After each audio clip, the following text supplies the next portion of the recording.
I went to the Spanish riding school. That was the first time I went there. My father paid for it, and we were there, and next to me was a very small man from Vienna. You could hear it, his accent. And I said, "Oh, this is beautiful." And he said, "No, this is nothing, you just wait, it's Tuesday morning, and you wait, you will see." I said, "But this is beautiful." He said, no, just wait, just wait." And the next half hour, other people came in, and the next half hour, and every time I said, "Well, this is beautiful." No, he said, no, just wait, it's beautiful." And then this thing happened. They opened the gate, the doors, and I have never seen long reining before, and I didn't know that it existed. So there was just one stallion standing there, and I couldn't see the man because the man was behind him, you see, and that stallion was standing there. You think that you saw something? I'm going to show you something. And that's how he came in, and then I saw the man, and then I thought, and I still think so, if you're able to do this together with a horse, well, what can be better? Nothing. And from that moment on, I loved long reining. In my opinion, it's it's also one of the most difficult things to do, but it's, I think, the only way to deal with a horse where the horse and the man are doing the same things and the same effort and the same difficulties, and you work as hard as he does, and yeah, that's what I love. Yeah. I started doing long reining when because I had a mare that was not very old, but she was old. She was, I think, about 23, and I got her all her life, but she was really worn out and couldn't do any work anymore. She was stiff, but I didn't want to get rid of the horse because I loved that horse, and I saw long reining in the Spanish riding school for the very first time, and I never forget that. And I thought, well, if I start doing this with this mare, there's no weight on it, on the back, nothing is disturbing the horse, maybe she gets better, and maybe I can keep her for years and years. And I started doing this, and maybe the mare was a talent, because she really developed, and I think I had that mare for another 5 or 6 years. And she was used in lessons 1 hour a day for people who liked her. It really changed the horse in about half a year time, because there was no weight, there was nothing, and that's yeah, that's how I started.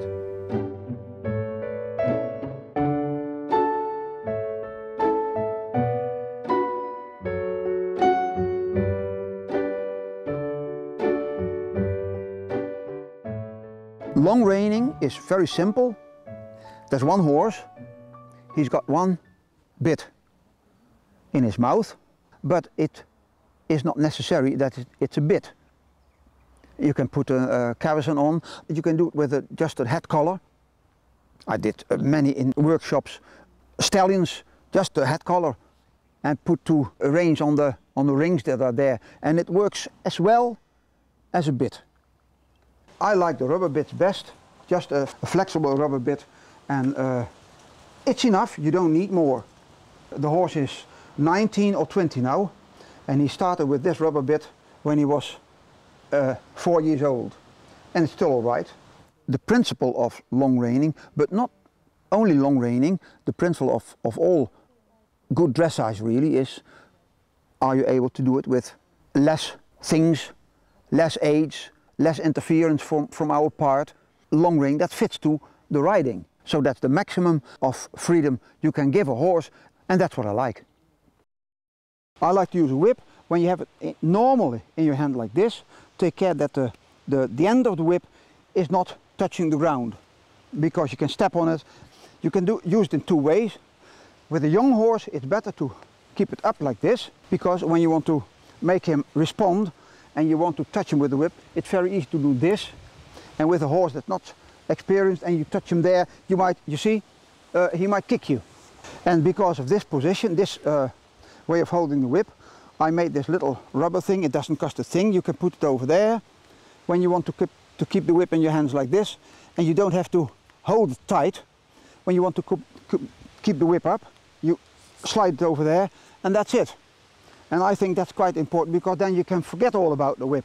I always keep them in the left hand, because I'm very much left-handed. What you're used to, what's the most pleasant and handiest thing to do for you, you just do. The reins, I make them myself. You can buy in a carpet shop or something, and you fasten it to the bit by two ends of old reins. The length of the rein is approximately 6 meter or 6 meter 50. That's the same thing as with the whip. Take care that it's so long that it's just not hanging on the ground when you've got your hands in your normal position. You don't need much. The only thing you need is your whip, the bit, the long rein, this little thing to put switch in, and that's it. That's all. Oh no, I forgot one thing. You need a horse, because if you do without horses, it looks quite funny, you know. But that's all you need. It's a misthinking that you need a special horse for it. Many people think you can only do this with a Lipizzaner or a Andalusian Lusitanier or a Baroque horse, and that's absolutely nonsense. You can do it with all horses with 4 legs, small or big, but especially with horses with problems. When they find out that there's no weight on their back, when they find out that they can use their body and their muscles again, and it makes them feel happier. Ja, kom. It's very good. Kom hè. Goed zo. Hola. Goed gedaan. Another piece of equipment, and I think very important, is this little thing. I made it of an empty milk bottle. You can put sweets, or I've got apples in it, because it's very easy to give them something and very fast, and that's it. In my opinion, it's very good to give them something they like as a reward. There are people who say never do it because you spoil them, because they don't want to do any work without, but I don't believe that. It makes them happy, they like to work.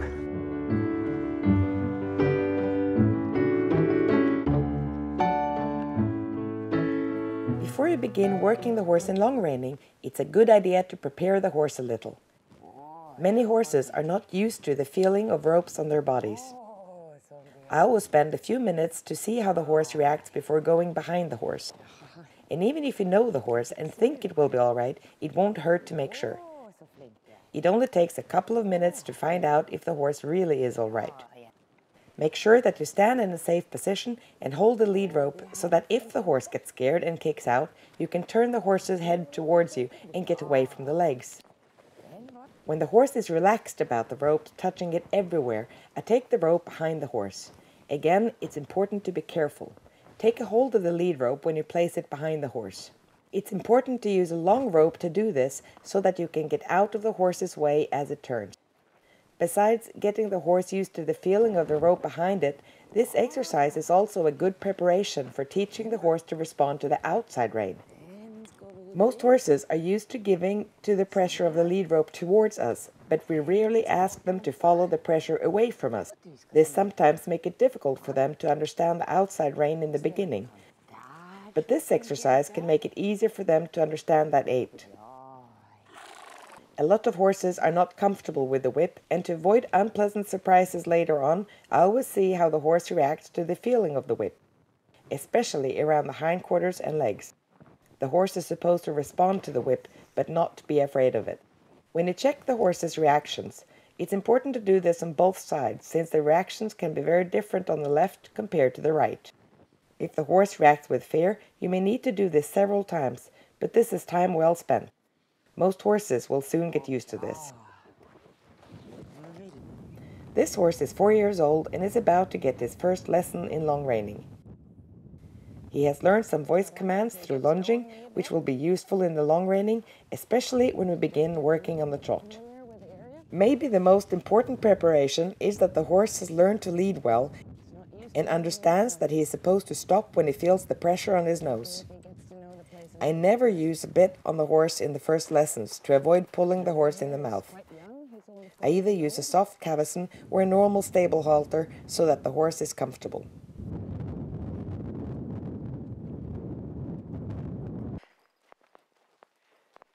I tell you about the first start.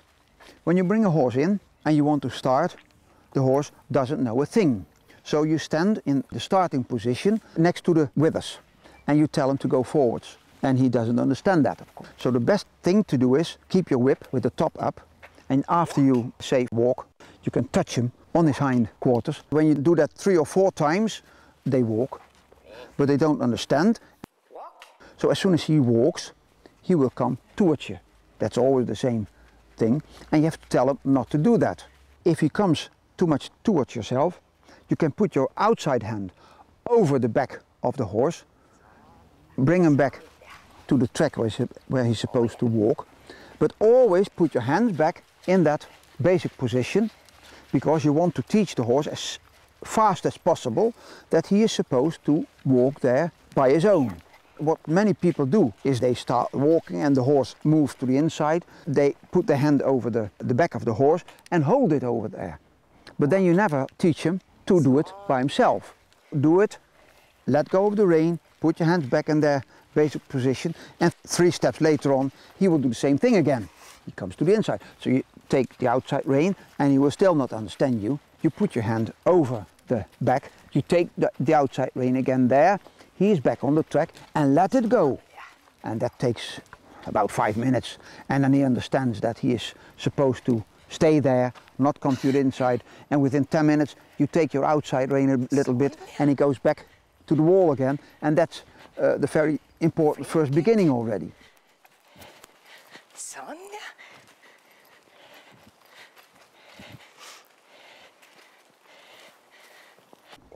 Then you tell him to be a little bit more active. So the second thing you teach him is, when you say, well, in Dutch, kom, he has to speed up. Well, and that's also something you teach him very easily, because when you say kom and you just touch him on the hindquarters again, it takes another 5 minutes, and you say kom, and they start walking already. And that's the very first time when you see that the horse is going in front of you. And that's all you want, because he's the performer, and then he goes in front of you, and you say, oh well, oh, that's quite fun. And that's your first lesson, and that's enough.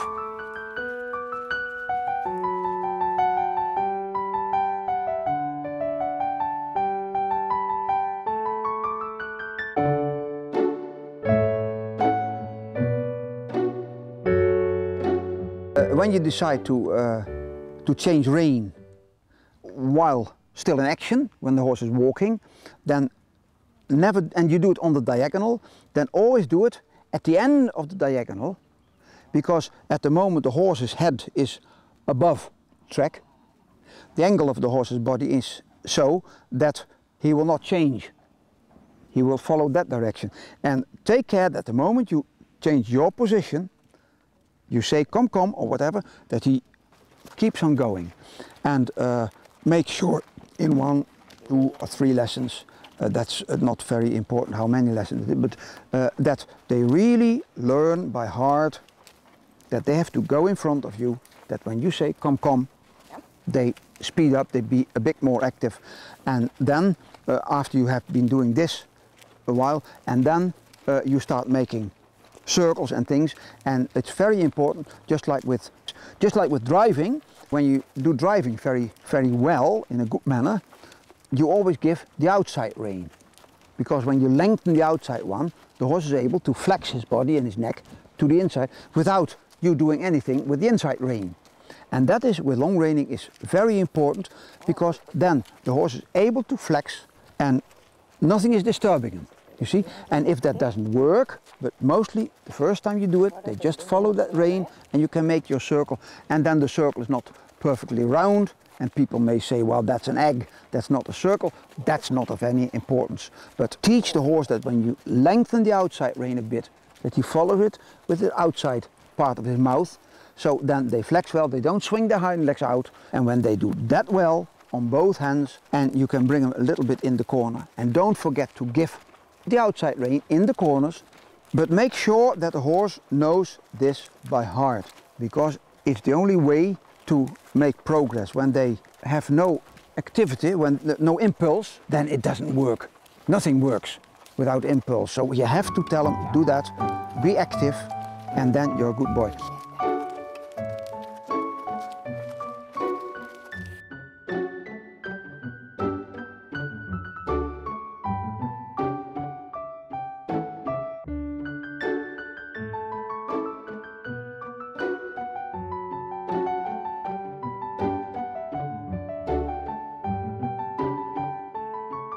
When you think that the horse is ready for the trot, people always ask, yes, but then when you go into the trot, they go very fast, don't they?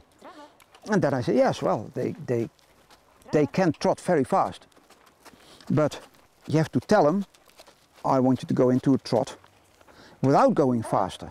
And that's something people think it's very difficult, and it's always amazing how very, very fast a horse understands it. And when you do it in such a way, you think the horse is ready for the trot, you want to tell him a couple of things. 1, I want you to trot. 2, I don't want you to speed up. 3, I don't want to touch your mouth. So I want to keep you free. Okay, he doesn't understand the last thing. He will understand the word trot. So at the moment you tell him to go into a trot, he says, all right, there we go. And off he wants to go. And you tell him, no, I didn't say speed up, I said trot. So don't speed up. Oh, you mean I have to go slow? All right, I go back in a walk. No, I want you to trot. Oh, I misunderstood. All right, I go in a trot. You see what I mean? And when you do that a couple of times, you give your horse the problem. And it's really amazing with very difficult horses how very fast they understand that they have to trot in that same speed, and how they have to maintain their own balance, and that you don't want to pull in his mouth. And then, this is what I like to tell to children, and then the horse will say, well, maybe you don't want this, and maybe it's no good, but I know one way to go in a very slow trot, because I understand that I'm supposed to trot very slow, but then I have to collect a little bit, and then I'm able to do it. And that's a very important lesson. That's the main lesson of the whole story, and it's always surprising how fast horses understand that.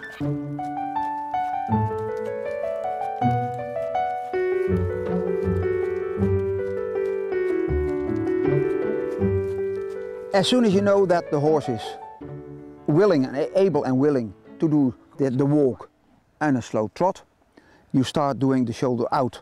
So with the shoulder out, you can make a horse understand it more easy, that he's able to make some sideways movements without you having to pull his mouth, you see. So let's say you're on the left hand and you want to start your first shoulder out. So the best thing to do is you come out of the short side, coming on the long side, and at the moment the horse is still in the corning, making his turn. At that moment you go from your inside position to the outside position, you see. So you're in a way between the wall, the horse's body, and it's kind of a triangle. When you're in there, you can make the horse very easy understand that he is supposed to walk sideways, and if the flexion of the horse is no good, that's not important, and if he's not on the bridle, that's not important, and even if he stretches his neck while he's doing it, that's okay, because you don't have to do anything with the reins. You just, because you're in this triangle, you can make him discover that when he keeps his body in that angle to the wall, he's doing the right thing, and you can turn the reins loose every time again. And they understand that very fast, and especially, and I think that is one of the main things in not only in long reining but also in riding, in dressage, is when they do it well, give the rein. Tell them that, yeah, that's it. That's it. If you do that, then you're all right. And they discover that very fast. You give them some sweets or whatever you have. You do it a couple of times, give him his rewards, and then you can do it at the other hand. No, and that's really all you do, and the horse will find out that walking sideways is not very difficult, and it's a very, very, very good exercise for a horse's body. It's the best exercise there is. The shoulder in and the shoulder out is the best exercise there is for a horse's body. You make them supple, you teach them to bring their hind, not in the first lessons of course, you teach them to bring the hind leg under, they flex their body, so you supple them up all right.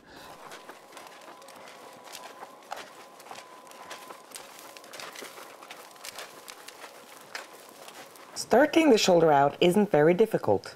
All you really do is change your position in the corner, but it takes a little practice to get the timing right and not disturbing the horse with the reins. Here I am pulling too much on the right rein, causing the horse to turn around.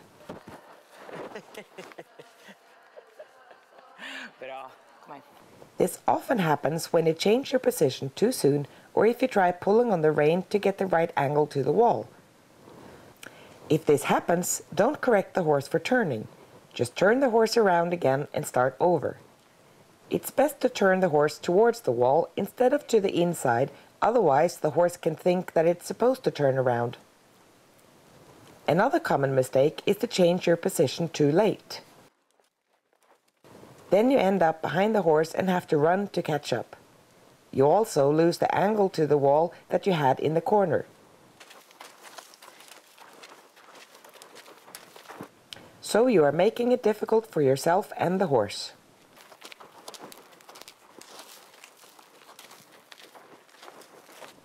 Do as little as possible with the reins, but remember to release the inside rein when you move to the other side. Otherwise you'll pull the rein when you go behind the horse, causing the horse to turn.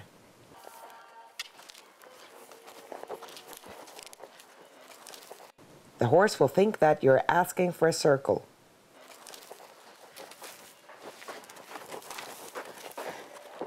If this happens, you can just go back again and continue with the circle, and then you just start over in the corner.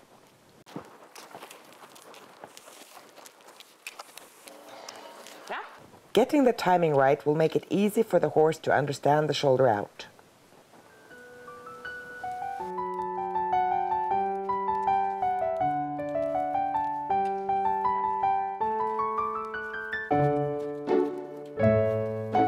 It's maybe after 2 or 3 lessons, you say the word trot, they will do it in a trot. And I think that is an exercise that you cannot miss.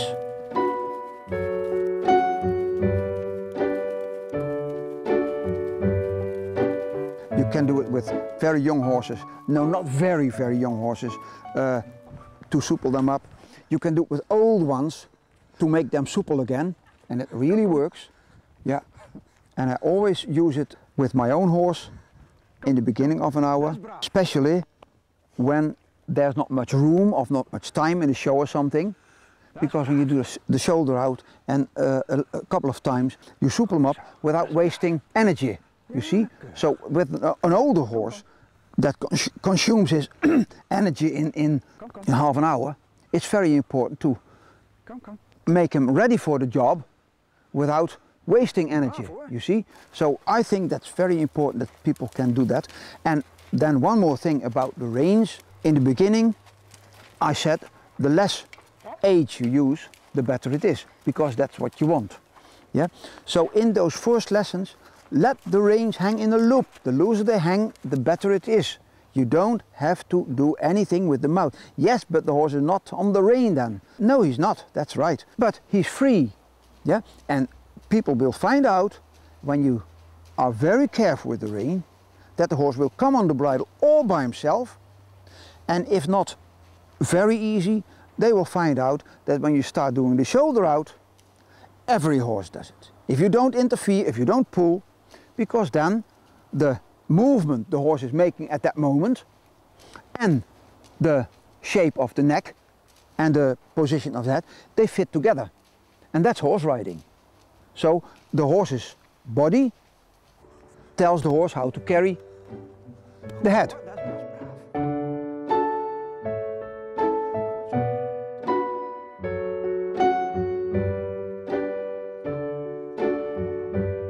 when you do the shoulder out and the horse is schooled in that a little bit, you can do the shoulder in.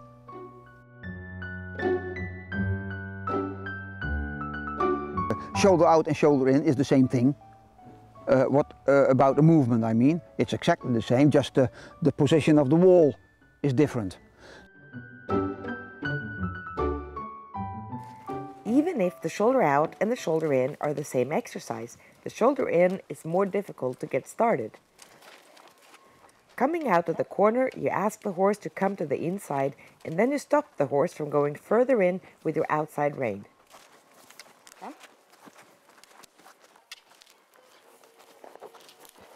In the shoulder in, the horse bends like on a circle or in a corner, so make sure that the horse knows how to bend well in the corners first.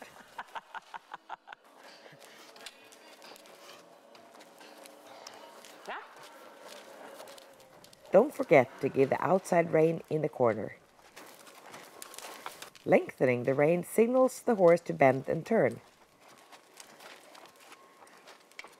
As soon as the horse's front legs are inside the track, you stop it from going forwards.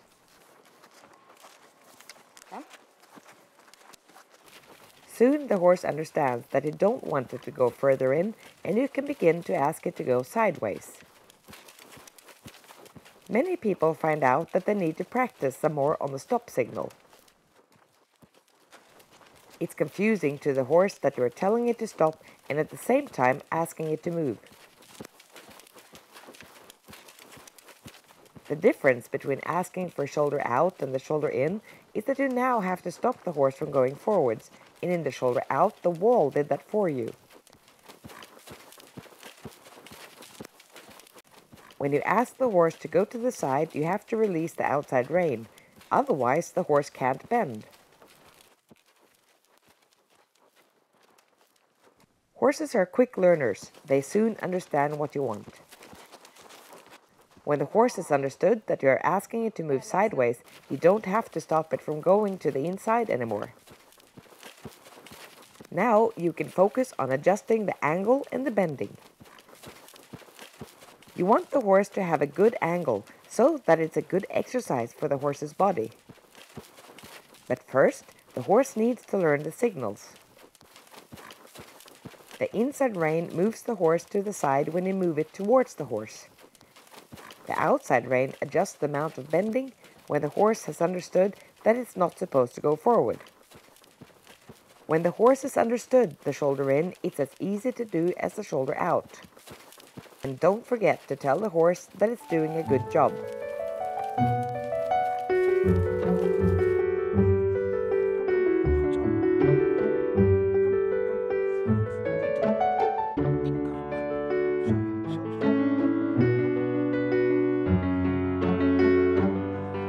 About shoulder out and shoulder in on 3 tracks or on 4 tracks. Well, then I can be very clear about that. Shoulder out and shoulder in is on 4 tracks. It's not on 3 tracks, it doesn't exist. And I can explain that, because as you can see, it makes me angry.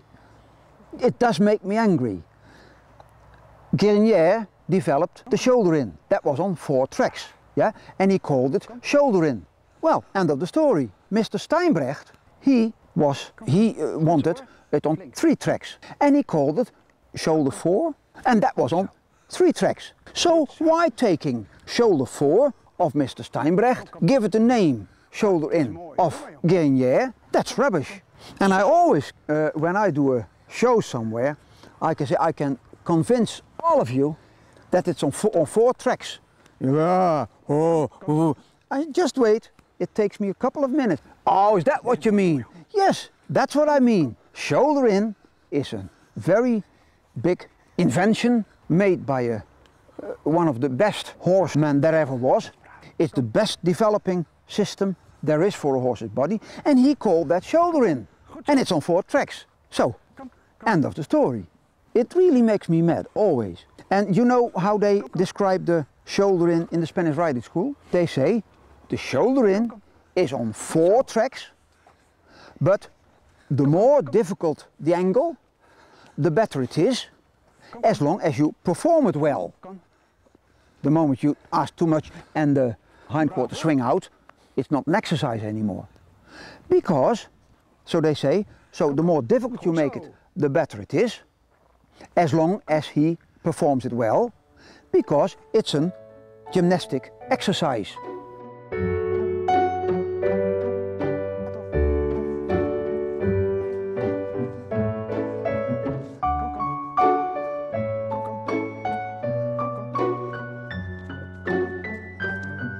And then, when you know that he understands the shoulder in all right, you don't have to pull, you can make him free and he still does it, and you think it's time for the half pass, then you can fool him. Because when you reach the place where you want to do a half pass and you go to your outside position and you flex the horse towards the direction he wants to go, you want him to go, so he has to leave the track, he doesn't understand the thing. He just doesn't, I don't know what you want. But if you come out of the corner and you make him think that you want to do the shoulder out again. Oh yeah, I know that. And then you take a little bit inside rein, and before he knows it, he is leaving the track and he's doing, maybe not in the right flexion, but he's leaving the track doing a two-tracking. And then it takes a while before you can flex him into the right direction, but that comes later. And that's very important, because if you want to do the half pass and you say, now I'm here on the spot where I want to do it, so I flex you to the inside and start doing it, the horse doesn't know what you mean. And it happens quite many times when you do it like I just tried to describe. So you fool him, you make him think, oh, that's the shoulder out again, I know it, and you take your inside rein and he leaves the track. It happens that he makes 4 or 5 or 6 steps. And, oh yeah, but I can't do it, I don't know. Well, but you've got your first steps. And that's the best way to start the half pass.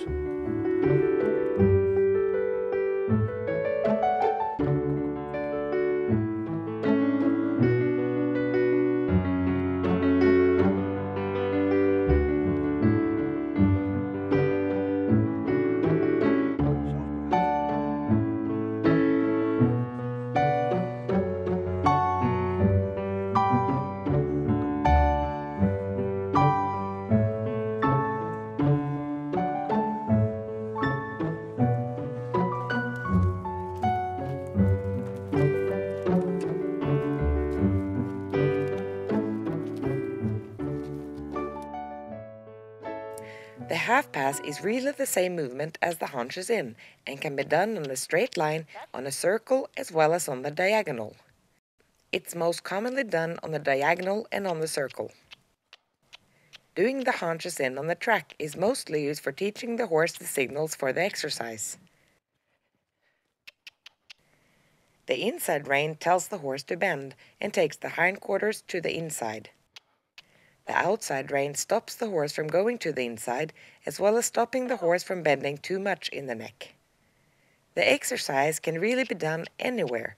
The important thing is that the horse steps under himself with the outside hind leg, and that the horse bends the whole body evenly. Many horses tend to only bend their necks.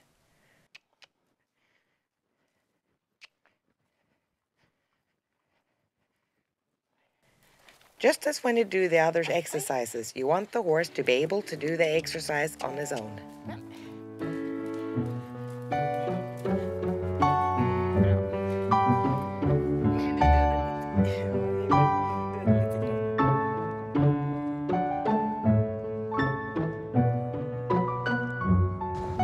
And I will show you in the canters as well that the horse is absolutely able to maintain all by himself what he's doing. 2, galop, galop. That was not very beautiful, but it's all right. Come, come. While he's cantering, I can tell you something about the position I'm walking on. I'm at the inside. In the Spanish riding school, they go at the outside, being the rider's outside leg really, to keep the horse's hindquarters a bit to the inside.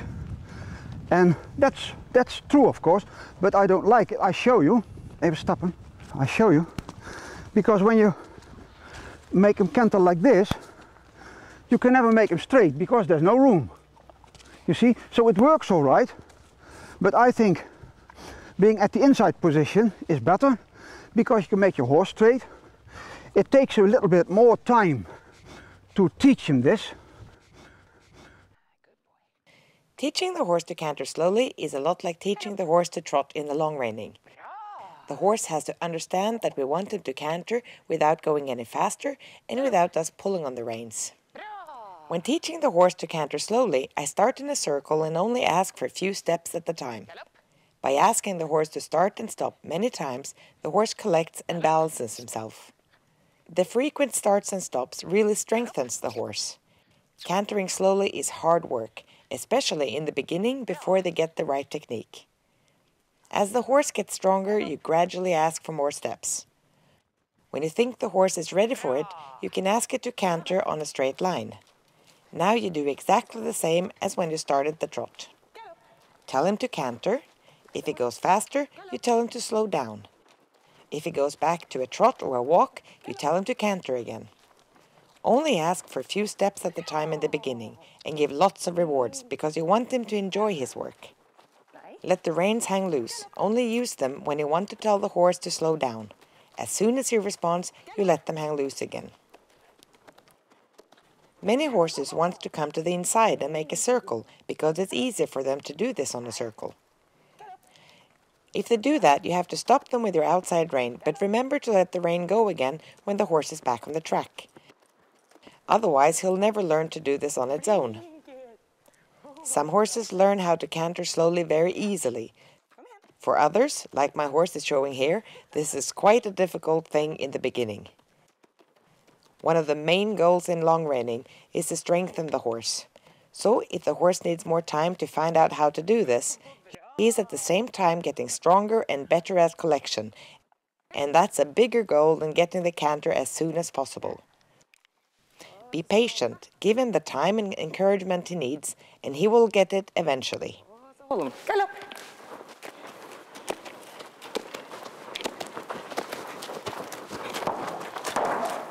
Galopp! Bra, gutter. Det så vanskelig å vet du. Once he's used to this position, one very big advantage of it is that when you want to make the half pass, when you go to the outside like this, you understand that as an aid to go sideways. When your horse is used to canter with you at the outside, the aids of telling him to go sideways are more difficult, you see. So I show you. Nou, loop je even meer opletten. Ja, kom, kom. Kom, kom. Doe maar, braaf. Sometimes he keeps the nose a little bit too far back, but that's all right. It's not perfect as it's supposed to be. Ho maar eens even. Hola, wacht even hoor. And as you can see, most of the time the reins are very loose. Come, come, come, come. So yeah. And that is, in my opinion, something they do wrong in competitions. I mean just normal riding competitions, dressage. When they see a rider with the rein just a little bit loose like this, they get the bad remark. Come, come. And I think they should get a better remark. You should give them a couple of points more.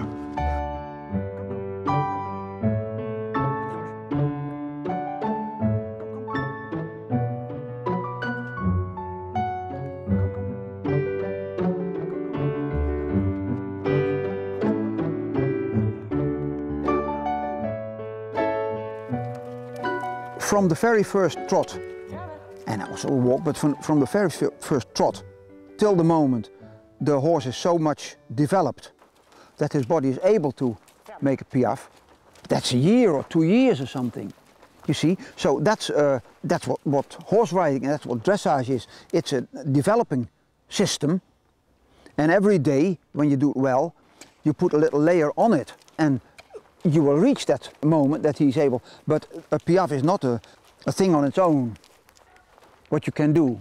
It's a result of that training. And you might be lucky when they get excited or something, or whatever happened. When the body is ready for it, it might happen that the horse just makes a couple of steps. And you always use it, always use it. Somebody who doesn't use things the horse offer you is not a handy trainer. I will not say he's not a good trainer, but it's not handy because he's throwing overboard something he can use. And when you do it well, they show you when it's time to start doing the piaffe. And if you're lucky, he offers you something. But you can't say, well, now I'm going to do the piaffe. No, it develops, you go a little bit further, and after a couple of years, your horse is so far developed that the horse's body is ready for a piaffe. That's how it grows. Yeah.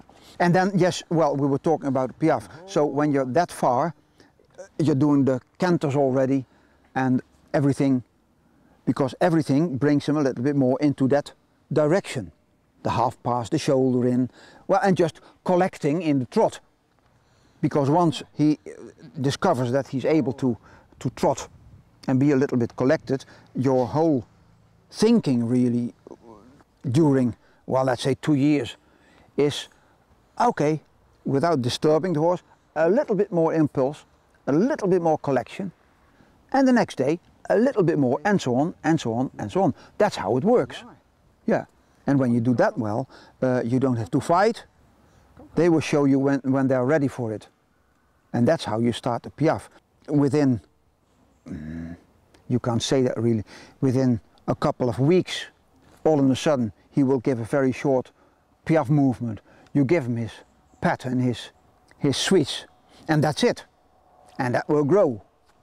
And some people, and when they offer you it, and you use it, and this is something I can say now, many times people say, yes, but then I didn't say it. I'm the boss and I didn't say it. No, he's offering you. Yes, but I didn't say it. No, but he's offering you. And that's a big opportunity, and use it. And you will not lose your being in charge idea just because you pick it. You see what I mean? Yeah. And I think that's people who are very stiff saying, no, because I didn't say so. No, I didn't. They don't make a horse trying things. They don't make a horse that is developing. I think they make nothing. No, I don't think so. And it's the biggest fun for both, for the horse as well as for the man,